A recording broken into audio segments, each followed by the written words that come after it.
Breaking the Silence is a podcast that dives into the intricate and often challenging topics of grief and loss within relationships. Through insightful discussions, the podcast aims to explore how pain can be transformed into purpose, leading to healing and growth. By addressing themes such as inner child work and the journey towards feeling alive once more, this podcast offers a beacon of hope for those navigating difficult emotions. Ultimately, Breaking the Silence aims to guide listeners towards moving forward and embracing all the blessings that life has in store as they embark on a journey of self-discovery and spiritual fulfillment. I'm your guide through this journey, Renee Wallace, and I invite you to join me as we break the silence surrounding grief and loss, transforming pain into purpose and finding hope in the healing power of storytelling.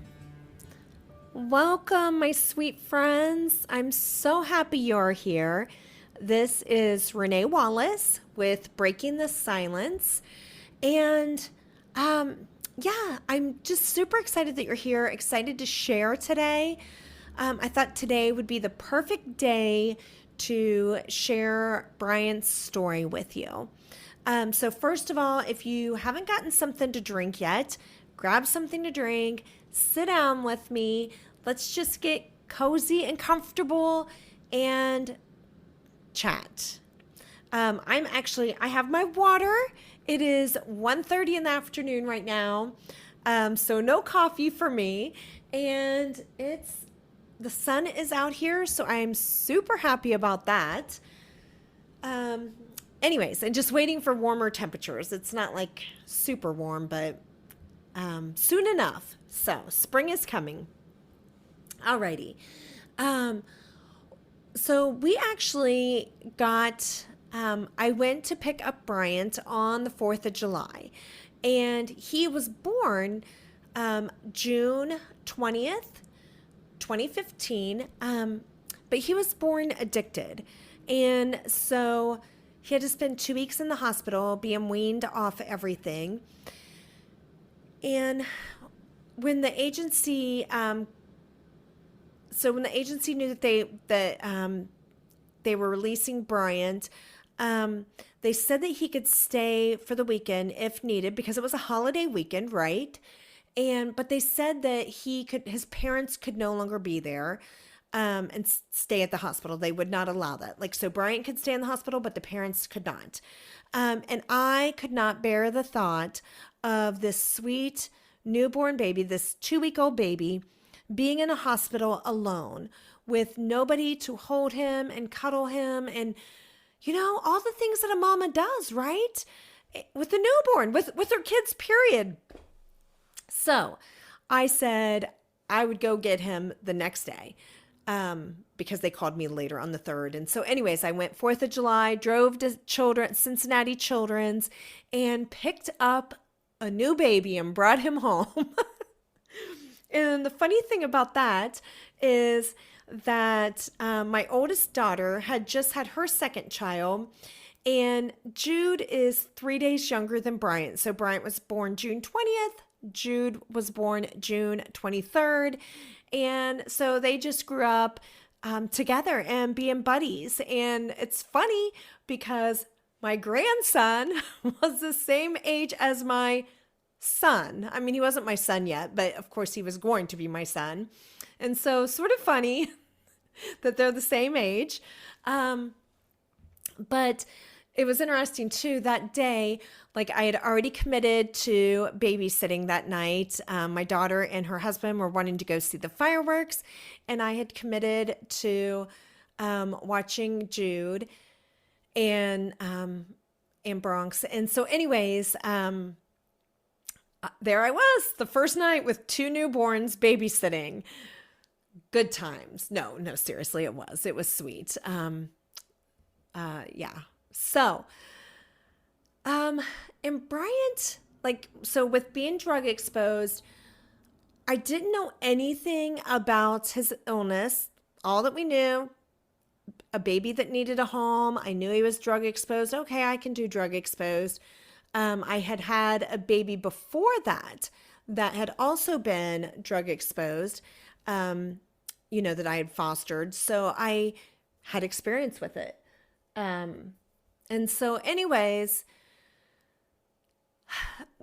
Bryant, like, he showed, like, there was some delays. Like, he wasn't quite hitting milestones like he should have been.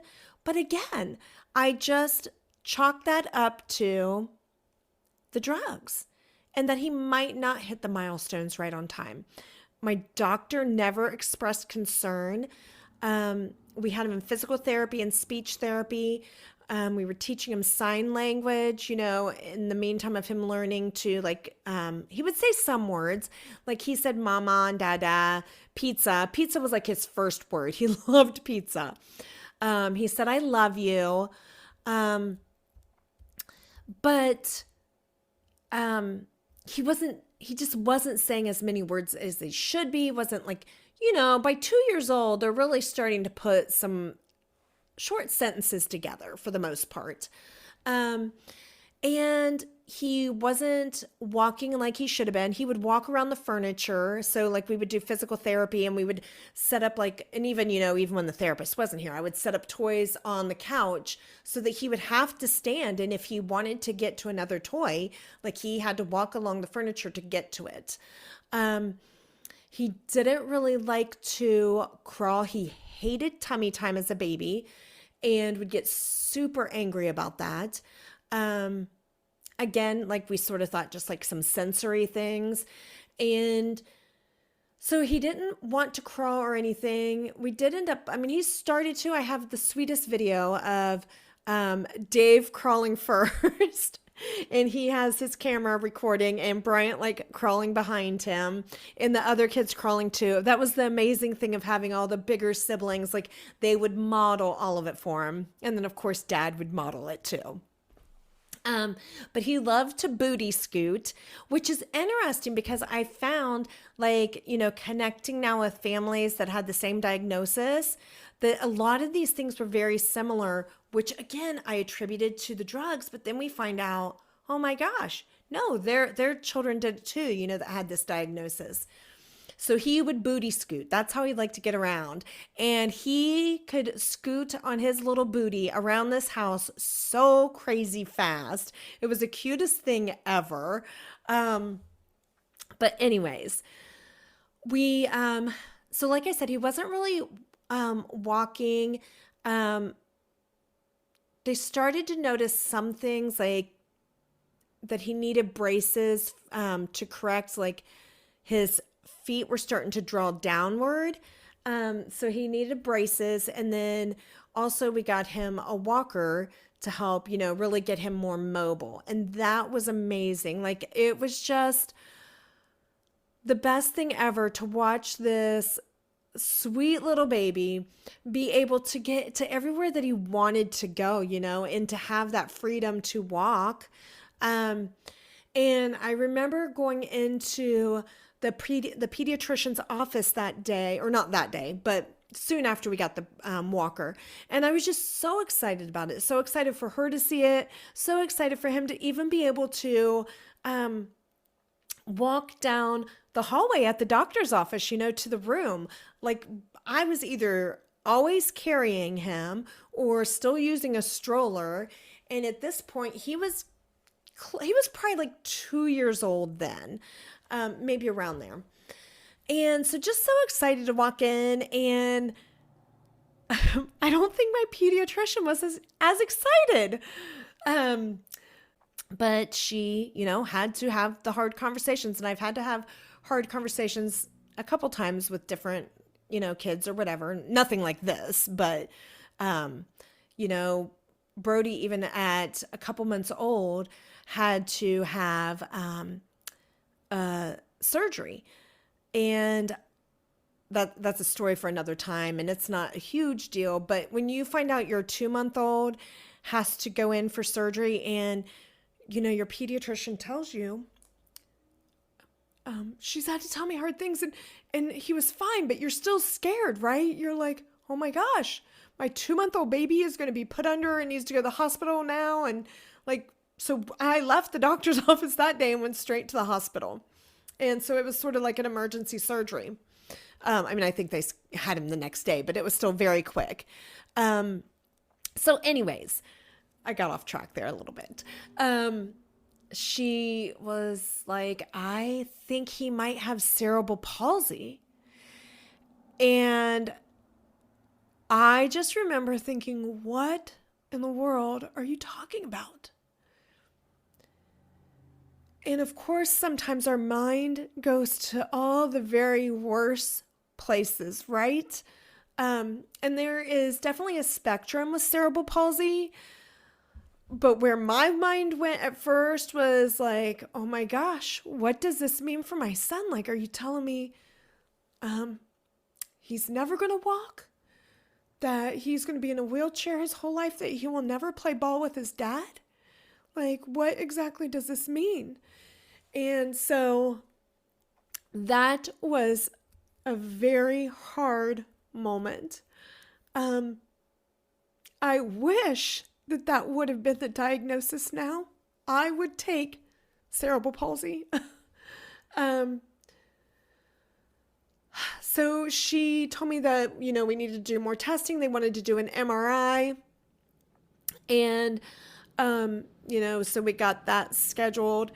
And I know in those days, those first few days afterwards, I really had to wrestle with that a lot because I was grieving everything that I thought my son was going to lose, that he would never get to experience all those things with his dad. And it took me, and not even just with his dad, but with like what life looked like for him, with his siblings, just all of it. And after a couple days, I finally got to the place. And I know my pediatrician even told me this, but I don't think I was ready to hear it at first. Sometimes we hear things and we're just not ready, right? We're not ready. We're not ready to process that or accept that or whatever. She said, this will just give you a diagnosis so that he can get the services that he will need. And so I finally, after a couple days of wrestling with it all, realized like, this is still Bryant. This is still B. This little boy that I walked into the doctor's office with that day, nothing changed. It's still him. It is exactly what she said. Yes, there might be a diagnosis now, but that does not define him. He is still Bryant. That is just something so that we can get him resources. And I want to sort of pause there and use this as a moment for you maybe to apply this to your life and not just hearing Bryant's story, but that maybe there's something in your life. Maybe it's a diagnosis. Maybe it's depression or anxiety, or maybe it's, I don't know, whatever it is. And it could even be something you struggle with. Maybe it's addiction. Maybe it's addiction to many different things. It could be addiction to alcohol, drugs, food, gambling, whatever. Those things that we try to take on as an identity, they are not our identity. They are not who we are. Anxiety and depression is not who you are. You might have, or you might struggle with, or you might experience, but it is not who you are. If Bryant would have had cerebral palsy, that was not who he was. It was a diagnosis. Well, it ended up not being a diagnosis, but you get my point. MLD was his diagnosis. It wasn't who he was. So I want you to hear that. If you take anything from this part of Bryant's story, take that to heart and know that whatever you have going on, whatever it is, it does not define you.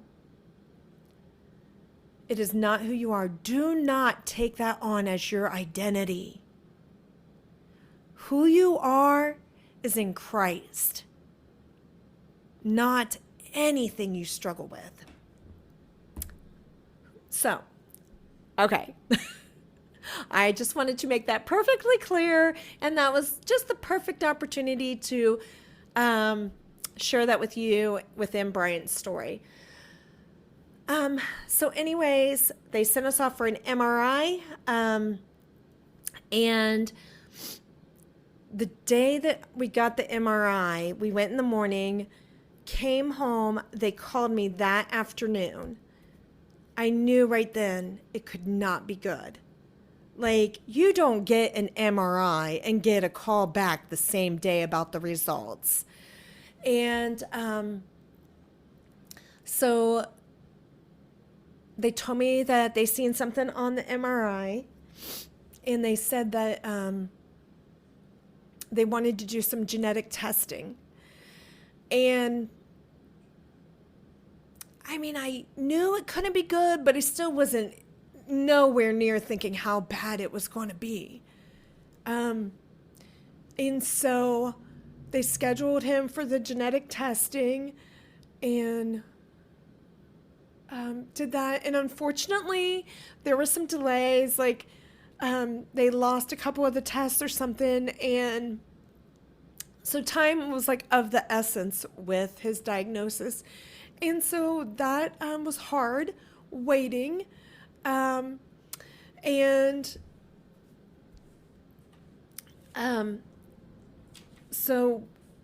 we went, for a follow-up to get the results from the genetic testing. And they told us that he had a genetic disease or disorder that it's called metachromatic leukodystrophy. And like, that's a really big, huge word. But the short of it is what people typically call his kind, because there's lots of different leukodystrophies, but with his MLD. And they told us that day that it was terminal, and that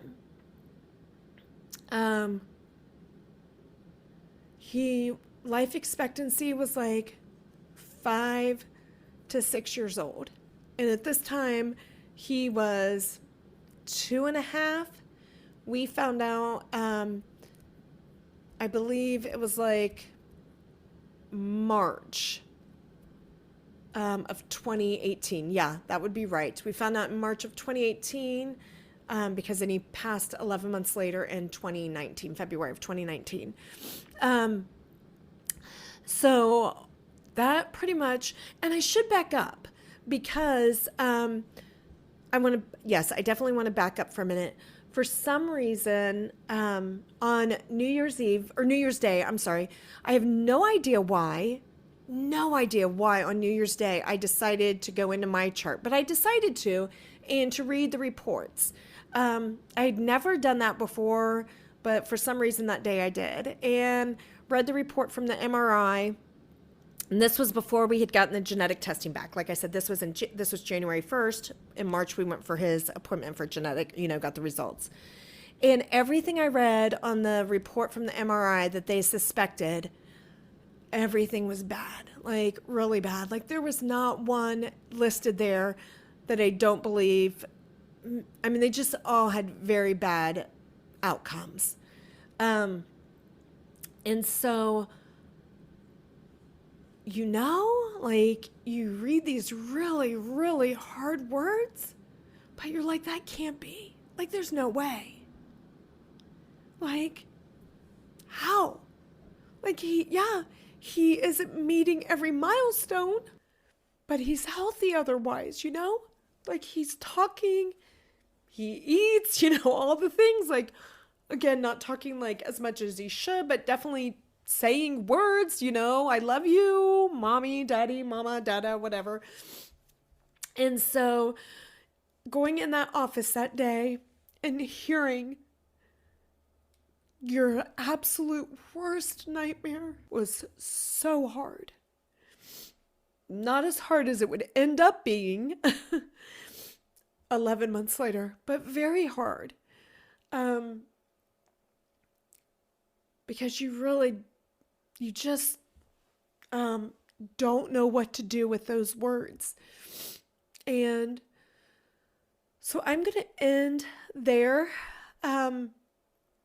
in this, and I'll pick it back up and share the rest of his story. But sort of wrapping it up, yes, we got a diagnosis that day that he had MLD, that life expectancy was to 5 or 6 years old. And they also told us that he would lose like all ability to do everything, that it would basically destroy his nervous system.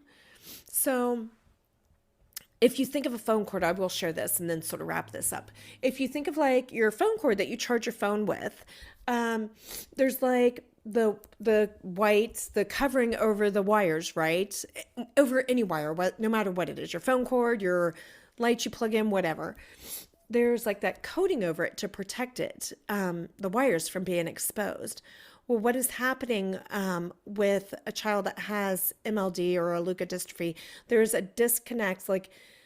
So although they're fully functional in their brain, like the wiring, I'm just going to use simple terminology, the wiring going from the brain to say wherever, like your arms, your legs, whatever part of the body, there was starting to be a break in the wire, like as if the phone cord, like when that coating breaks and your wires get exposed, your phone charger doesn't work the same anymore, right? Like sometimes it will, sometimes it won't. Eventually it just quits working. The signal can't get through anymore to charge your phone.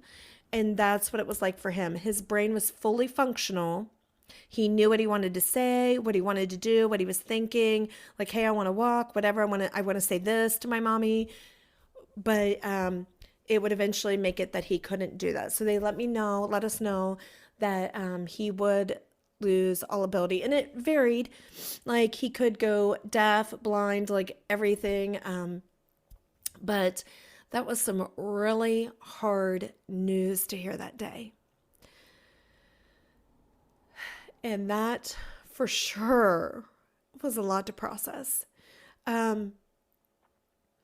So I think this is a good place to stop. Dave and I walked out of that office that day just in such disbelief and heartbreak. And you really aren't quite sure even how to process it yet. How to process that your baby is going to die. And so in the next episode, I'll get into more like the options of treatments and things like that and share more of his story. But until then, know that I send you off with so much love. And if you take anything from Bryant's story, he was such a beautiful light in our lives and taught us all so much. But I also want you to take away that piece that I shared with you about his diagnosis was not his identity. Whatever you have going on, it's not your identity either. So I will talk to you soon. And yes, I just send you off with so much love. Bye. Thank you for joining me on this episode of Breaking the Silence.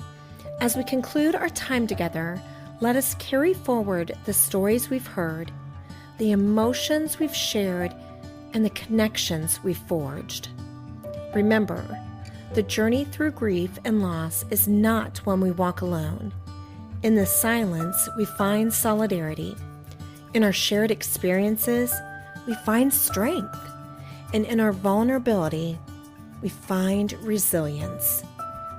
If you or someone you know is navigating the complexities of grief, know that there is support available.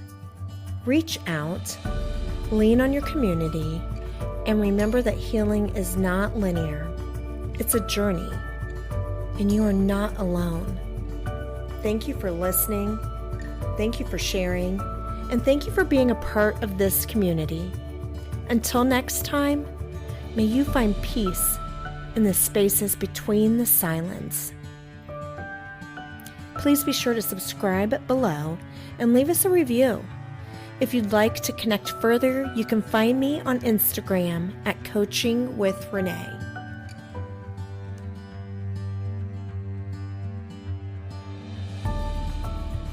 Thank you for joining me on this episode of Breaking the Silence.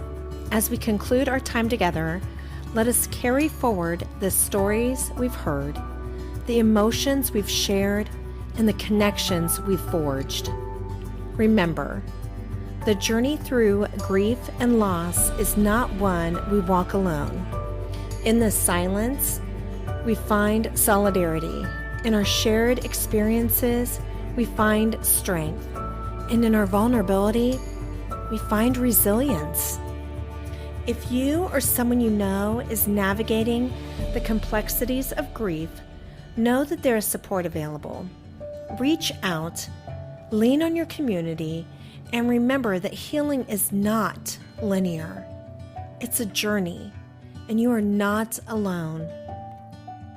Thank you for listening.